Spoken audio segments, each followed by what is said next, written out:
नमस्कार मित्रांनो, वॅक्सॉफ्टमध्ये तुमचं स्वागत आहे. मी आहे विके सर. आपण सायन्सची जी सिरीज सुरू केलेली आहे त्यामधलं आपलं जे थर्ड चॅप्टर आहे ते आपण ते स्टार्ट करणार आहोत.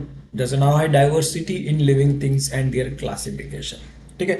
ज्या काही लिव्हिंग थिंग्स असतात त्यांच्यामध्ये जी डायव्हर्सिटी असते, डायव्हर्सिटी म्हणजे विविधता जी असते, म्हणजे विविध प्रकारचे जे प्राणी आपल्याला बघायला मिळतात, विविध प्रकारचे फुलं जे बघायला मिळतात, हे लिव्हिंग थिंग्समधले जी डायव्हर्सिटी असणार, म्हणजे त्यांच्यामध्ये ती डायव्हर्सिटी आहे, त्यांच्यामध्ये जे विविधता बघायला मिळते ते त्यांची डायव्हर्सिटी आहे. तर ही डायव्हर्सिटी आणि तिचे जे क्लासिफिकेशन, जे वर्गीकरण केलेले आहे ते आपल्याला बघायचं. नेमकं का डायव्हर्सिटीमध्ये क्लासिफिकेशन करतात, का गरजेचं असतं डायव्हर्सिटी, या गोष्टी आपल्याला सगळ्यात जाणून घ्यायच्या आहेत. ठीक आहे. तर पहिले बघायचं म्हटलं तर आपल्याला माहिती आहे लिव्हिंग थिंग्स जे आहेत त्या व्हरायटी ऑफ लिव्हिंग थिंग्स आपल्या अवतीभोवती असतात. जसं की तुम्ही प्राण्यांमध्ये बघायला गेलात तर वेगवेगळ्या प्रकारचे प्राणी आपल्या अवतीभोवती असतात. जसं की वाघ, सिंह, हत्ती, कोल्हा, लांडगा. ज्यांचं इंग्लिशमध्ये सांगायचं झालं तर टायगर, लायन, हॉर्स, एलिफंट, हे डिफरंट डिफरंट ॲनिमल्स आहेत. फ्लावर्समध्ये बघायला गेलं तर तुमचे डिफरंट डिफरंट फ्लावर्स, जसे की तुमचं रोज आहे, नंतर चमेली वगैरे. There are many types of flowers and those all flowers, ते सगळे प्रकारचे फ्लावर्स, सगळे व्हरायटी ऑफ फ्लावर्स आपण त्याला ग्रुप करून ठेवलेले, त्यांचे क्लासिफिकेशन्स करणार. ठीक आहे. आता आता हे क्लासिफिकेशन जेव्हा करतो आपण तर ते कशावरनं करायचं या गोष्टींचा पहिले कन्सिडर आपण, म्हणजे हे कन्सिडर करतो आपण की आता क्लासिफिकेशन करायचं म्हणजे मग आपण डायरेक्ट क्लासिफिकेशन करतो का, नाही. तर काही गोष्टी असतो जे आपण पहिले कन्सिडर करतो, त्याच्यानुसार मग आपण ठरवतो की हां, ह्या ग्रुपमध्ये हे असले पाहिजे, ह्या ग्रुपमध्ये हे असले पाहिजे, ह्या ग्रुपमध्ये हे असले पाहिजे. मग कोणत्या गोष्टी बघणार आहेत, पहिले तर बघणार आहे आपण साईज. आता ॲनिमलची साईज कशी, प्लांटची साईज कशी, त्यानुसार आपण त्यांच्या वर्गीकरण करणार आहोत. मोठे प्लांट्स असतील, म्हणजे ज्यांना आपण ट्री बोलतो, त्यांना मग ट्री क्लास ग्रुपमध्ये क्लासिफाय करणार आहे. त्यापेक्षा छोटे असतील शर्प्स, त्यांना शर्प कॅटेगरी. ॲनिमल्समध्ये असतील, मग त्या ॲनिमलमध्ये पण मग आपण डिफरंट क्लासिफिकेशन करणार आहे. त्याच्यात मग डिफरंट डिफरंट, जसं की एखादे ॲनिमल्स दुसऱ्या ॲनिमल्सला खात असतील तर ते तुमचे झाले कार्निवरस. नंतर ते जे तुमचे प्लांट्स वगैरे याच्यावर डिपेंडंट असतात, जसं की काऊ, बफेलो वगैरे, तर ते तुमचे हार्बिव्हर्स. तर असे परत ग्रुपिझम आपण जे करणार आहे तर ते त्यांच्या कशावर डिपेंड होती ही ग्रुपिझम, त्यांची साईज, त्यांची शेप, त्यांचा कलर व त्यांच्या हॅबिट्स. जसं काय ते काय खातात. आता जसं मी तुम्हाला एक्झाम्पलच दिलेलं आहे की गाईचं आणि वाघाचं. आता वाघ काय करतो, शिकार करून खातो दुसऱ्या पक्षाची, दुसऱ्या प्राण्याची. ठीक आहे. तर ही त्याची एक हॅबिट झाली, म्हणजे तो मांसाहारी असतो. जंगली प्राणी वगैरे जे असतात ऑदर, ते त्यांना खातो जे शाकाहारी असतात. आणि तेच जर तुम्ही काऊ घेतलं, काऊ काय करते, काऊ स्वतः प्राण्याला, म्हणजे काऊ चारा वगैरे खाते. ठीक आहे. ही तिची हॅबिट झाली. तर या हॅबिट्सवर त्यांचं डिपेंडंट ऑन दॅट आपण अगं परत त्यांना क्लासिफाय करतो. ठीक आहे. तर ह्या गोष्टी असतात क्लासिफाय करण्याच्या: साईज, शेप, कलर आणि हॅबिट्स. आता ही जी व्हरायटी बघायला मिळते, ह्या ज्या वेगवेगळ्या प्रकारच्या व्हरायटी ज्या बघायला मिळतात त्या व्हरायटीलाच आपण डायव्हर्सिटी बोलतो. ठीक आहे. प्राण्यांमध्ये जी व्हरायटी बघायला मिळते, पक्ष्यांमध्ये जी व्हरायटी बघायला मिळते, झाडांमध्ये जी व्हरायटी बघायला मिळते, ठीक आहे, ह्या सगळ्या गोष्टीलाच आपण डायव्हर्सिटी म्हणतो. ठीक आहे.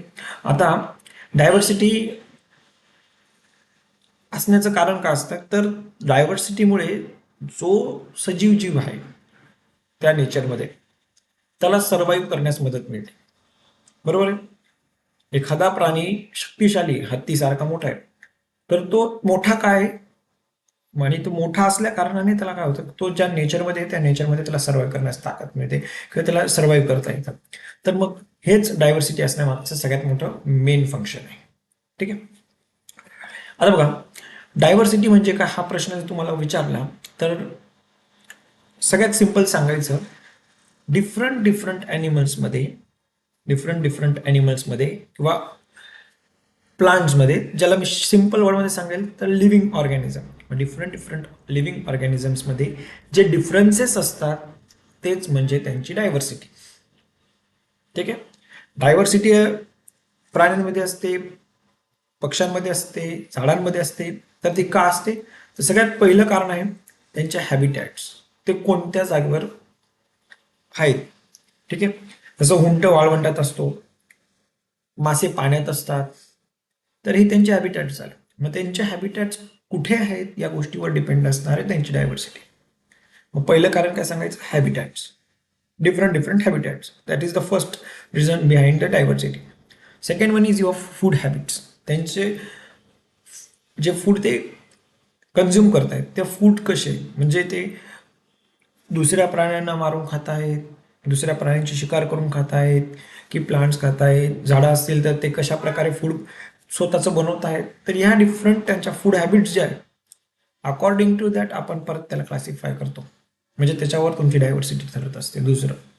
आणि तिसरं जे त्यांचं बॉडी स्ट्रक्चर, त्यांची शेप कशी आहे, साईज कशी आहे, किती मोठे आहेत, किती छोटे आहेत, या गोष्टीवर सुद्धा त्यांची डायव्हर्सिटी आपण ठरवत असतो. तर 3 गोष्टी लक्षात ठेवायच्या डायव्हर्सिटीमध्ये. एक त्यांची हॅबिटॅट, दुसरी त्यांची फूड हॅबिट, आणि तिसरी म्हणजे त्यांचं बॉडी स्ट्रक्चर. या 3 गोष्टींवर तुमची डायव्हर्सिटी तुम्हाला सांगता येणार आहे, म्हणजे डायव्हर्सिफाय करता येणार ते ॲनिमल्स. ठीक आहे. नेक्स्ट स्टेप, आता आपल्याला नेक्स्ट जो टॉपिक चालू करायचा आहे तो आहे डायव्हर्सिटी इन प्लांट्स. ठीक आहे. आता डायव्हर्सिटी इन प्लांट्स जर बोललो तर तुमच्या डोक्यात लगेच आलं पाहिजे की प्लांट्स मध्ये आपल्याला वेगवेगळ्या प्रकारच्या साईज, शेप आणि स्ट्रक्चर्स बघायला मिळतं. जसं तुम्ही छोटे जे हर्ब्स असतात, छोटे झाडं जे असतात छोटे, तर ते हर्ब पासून तर तुम्ही ट्रीजपर्यंत बघू शकता. जसं की आंब्याचं झाड, छोट्यांमध्ये तुम्ही जास्वंदीचं झाड किंवा रोजचं छोटं एखादं हर्ब्स टाईप झाड असतं ते. तरी साईज वर डिपेंडंट प्लांट्स डिस्टिंग्विश करतो आपण. नंतर शेप, स्ट्रक्चर. ठीक आहे. आता बघा, तुमचे जे प्लांट्स असतात हे वेगवेगळ्या एरियामध्ये वाढतात. जसं लँडवर कोणते प्लांट्स लँडवर वाढतात, जमिनीवर कोणते पाण्यात वाढतात, जे आपण बघणार आहोत, मँग्रोव्ह ट्रीज.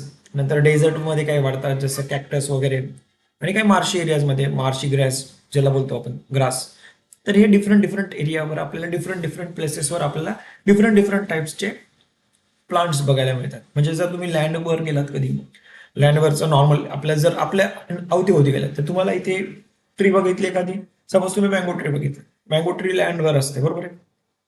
तर तिला पाण्याची जास्त गरज नसते, नॉर्मली ती वाढते, खूप मोठा लाईफ स्पॅन असतो, दरवर्षी आपल्याला आंबे मिळतात, असं आपण त्याच्यात सांगू शकतो. तेच तुम्ही वॉटरमध्ये गेलात, मँग्रोव्ह ट्रीज असतात.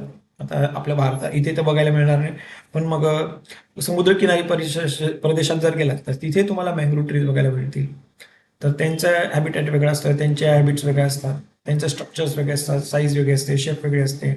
तेच तुम्ही डेझर्टमध्ये गेला, कॅक्टस घेतलं, कॅक्टस टोटल डिफरंट असतं आपल्या मँगो ट्रीपेक्षा.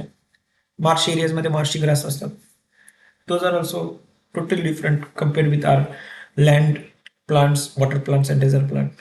ठीक आहे. So that is what about plants growth in different different places. नंतर तिसरी गोष्ट सांगायची झाली तर प्लांट्स जे असतात काही काही म्हणजे आता आपण डिस्कस करणार आहोतच. मॅक्सिमम प्लांट्स हे काय करतात, त्यांचं स्वतःचं अन्न स्वतः बनवतात. तर ते स्वतः बनवण्यासाठी काय करतात, सनलाईटची मदत घेतात. सनलाईट, सूर्यापासून जी ऊर्जा मिळते, जी लाईट मिळते, त्या लाईटचा ते उपयोग करतात. मग ते काय करतात, सूर्याचा उपयोग करून स्वतःचं अन्न स्वतः बनवतात. म्हणून अशा प्लांट्सला आपण ऑटोट्रॉपिक बोलतो. काय बोलतो? ऑटोट्रॉपिक बोलतो. फॉर एक्झाम्पल आपण पॉमग्रेनेटचं एक्झाम्पल देऊ शकतो, हिबिस्कसचं एक्झाम्पल देऊ शकतो. हे ऑटोट्रॉपिक आहेत, हे स्वतःचं अन्न स्वतः बनवत आहे सनलाईटच्या मदतीने. नंतर काही असतात की जे दुसऱ्या झाडावर डिपेंड असतात, दुसऱ्या पदार्थावर डिपेंड असतात, त्यांच्या फूड हॅबिट्स, त्यांच्या फूडसाठी. जसं की फंगीस झालं, नंतर लॉरॅन्थस झालं, डॉडर झालं. हे जे प्लांट्स असतात हे त्यांचं प्लांट्स स्वतःचं फूड बनवण्यासाठी हे दुसऱ्यावर अवलंबून असतात. म्हणून त्यांना आपण काय बोलतो, हेटेरोट्रॉपिक बोलतो. काय बोलतो? हेटेरोट्रॉपिक्स बोलतो. आणि काही प्लांट्स जे असतात ते अक्षरशः इतर जे इन्सेक्ट्स असतात त्या इन्सेक्ट्सला कन्झ्युम करतात ॲज अ फूड. त्यांच्यामधला जो म्हणजे ते इन्सेक्ट्स जेव्हा खातात, म्हणजे इन्सेक्ट्स काय करतात ते त्यांच्या लिप्स जे असतात त्या लिप्स अशा प्रकारच्या असतात की त्याच्यावर इन्सेक्ट बसला का तो त्या जाळ्यात अटकतो. नंतर ते जाळ्यात अटकल्यानंतर ते प्लांट्स काय करतात, त्याच्यातला जो काही त्यांना इम्पॉर्टंट रस असतील, जो काही त्यांना गरजेच्या गोष्टी असतील त्या काय करतात, कन्झ्युम करून घेतात, काढून घेतात.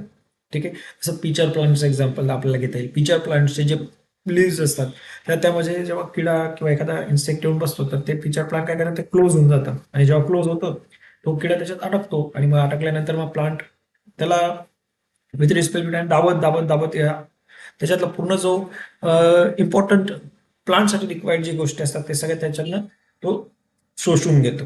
ठीक आहे. मग अशा प्रकारचे जे प्लांट्स असतात त्यांना काय बोलतो आपण इन्सेक्टिव्हरस बोलतो. काय बोलतो? इन्सेक्टिव्हरस.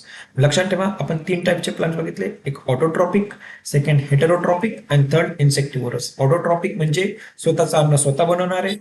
हेटेरोट्रॉपिक म्हणजे दुसऱ्या झाडांवर अवलंबून असणारे, दुसऱ्या जे इतर वृक्ष त्यांच्या झाड आहेत त्यांच्यावर अवलंबून असतात. आणि थर्ड असणारे इन्सेक्टिव्हरस. तर अशा प्रकारचे 3 प्रकारचे तुम्ही डिफरन्सेस बघितले. ठीक आहे. नंतर तुम्ही स्ट्रक्चर जर बघायला गेलं प्लांटचा, तर स्ट्रक्चरमध्ये आपण त्या स्ट्रक्चर डिस्कस करून घेऊया आणि एक क्लासिफिकेशनची क्लाइंबरची एक बघून घेऊया. ठीक आहे. आता स्ट्रक्चर डिस्कस करायला गेलं तर तुम्हाला एक डायग्राम दिसते इथे. बरोबर दिसते सगळ्यांना एक डायग्राम? डायग्राम दिसते का सगळ्यांना? ही डायग्राम तुमची प्लांटची. ठीक आहे. ही तुमची एक तुम्हाला प्लांट दिलेले नॉर्मल एक प्लांट दिलेले आहे. तर ह्या प्लांटमध्ये एक गोष्ट बघा, पहिलं जर पार्ट असतो प्लांटचा तो हे असतो तुमचा फ्लावर. काय तुमचा? फ्लावर. हा तुमचा फ्लावर. फ्लावरमध्ये हे बघा, हे सगळे फ्लावर्स आहेत तुमचे. हे छोटे छोटे जे दिसतात येलो कलरचे हे फ्लावर्स आहेत. तर फ्लावर्स हा सगळ्यात अट्रॅक्टिव्ह पार्ट असतो प्लांट्स. आणि तो कनेक्ट असतो स्टेमला. कशाच्या मदतीने? स्टॉकच्या मदतीने. स्टॉकच्या मदतीने तो काय असतो? हे स्टॉक दिसत आहेत तुम्हाला, हे तुमचे हे स्टॉक्स झाले. हे जे आहेत तुमचे हे स्टॉक झाले. हे स्टॉक बघा या स्टेमला कनेक्ट आहेत. ठीक आहे. हे स्टॉक जे आहेत ते फ्लावरचे ह्या स्टेमला कनेक्ट आहेत. ठीक आहे. ते लॉंग असू शकतात, शॉर्ट असू शकतात, डिपेंड ऑन प्लांट. ठीक आहे. फिजिकल कलर असतो त्यांना, शेप असतो. फ्लावर्सला बघितलेले फ्लावर किती सुंदर असतात, त्यांच्यात छान असा वास येतो वगैरे वगैरे. ठीक आहे. आता हे जे फ्लावर्स असतात हे रिप्रोडक्शनसाठी कामाला येतात. म्हणजे झाडांची जी वाढ होत असते पुढे, ठीक आहे, त्यांच्यापासून परत दुसरे झाड जे बनत असतात तर या प्रकारचे जे रिप्रोडक्शन होत असतात त्या रिप्रोडक्शनमध्ये प्लांट्स आपल्याला इम्पॉर्टंट असतात. नंतर नेक्स्ट पार्ट जो असतो तो असतो त्यांचा लीफ, पान. आता लीफचं कसं झालंय माहिती का? लीफमध्ये जे असतं हा फ्लॅट सरफेस असतो. आता बघा फ्लॅट तुम्हाला लीफ दिसत आहेत, ही इकडची लीफ बघा, हे बघा, हा लीफ बघा तुमचा, हे दोघं लीफ बघा, हे कसे फ्लॅट असतात. ठीक आहे. ते काय इम्पॉर्टंट रोल प्ले करतात? तर ते प्रोडक्शन ऑफ फूडमध्ये इम्पॉर्टंट करतात. बघणार आहे आपण कशा प्रकारे प्रोडक्शन ऑफ फूड प्लांटच्या लीफमध्ये होतं, ह्या गोष्टी आपण बघणार आहे पुढे. आता फक्त एवढं लक्षात ठेवा, ते प्रोडक्शन ऑफ फूड करण्यासाठी उपयोगी असतात लीव्स, म्हणजे लीव्स. आणि लीव्सचे 2 टाईप्स असतात मोस्टली. एक सिम्पल लीफ, हा सिम्पल लीफ आहे बघा, आणि एक असतो कंपाऊंड लीफ. तर कंपाऊंड लीफ आणि सिम्पल लीफमध्ये काय फरक आहे? तर तुमची जी स्टेम असते, आता ही जी स्टेम आहे तुमची, ठीक आहे, या स्टेमला जर असं एक सिम्पल पान अटॅच असेल, लीफ अटॅच असेल, तर ते तुमचं सिम्पल लीफ झालं. आणि असे ग्रुप ऑफ लीफ जर अटॅच असतील, असे ग्रुप ऑफ लीफ जर अटॅच असतील तर ते तुमचं काय झालं? कंपाऊंड लीफ झालं. Get it? राईट. नेक्स्ट तुमचं जो थर्ड पार्ट असतो तो असतो स्टेम. आता स्टेम जे असतं हे बघा, ही जी मोठी दांडी ना, ही तुमची स्टेम झाली. ही दिसते ना तुम्हाला? एक मिनिट हा, आता पेन चालत नाही. हा, ही जी दांडी आहे तुमची स्टेम झाली. तर स्टेमचं काय असतं?